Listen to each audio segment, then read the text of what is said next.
जानेंगे और खबर शामिल कर लेंगे हुसैन अवान की रिपोर्ट के मुताबिक। हल्का पीपी 5 जंग का जहां यूनियन कौंसिल तराब बरोला में बजोल ग्रुप की जानिब से Malik Tariq of Barola Bajol group की रिहायशगाह पर मुस्लिम लीग नून के उम्मीदवार मलिक एतबार खान खन्ना की शानदार कामयाबी पर जश्न का एहतमाम किया गया।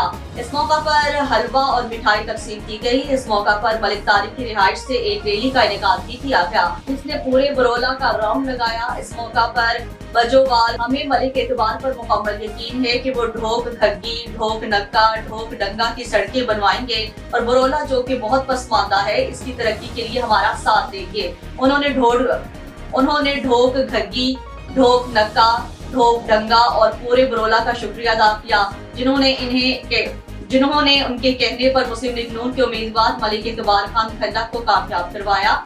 उनका कहना था कि इंशाअल्लाह मैं हर वक्त आपके साथ था और रहूंगा।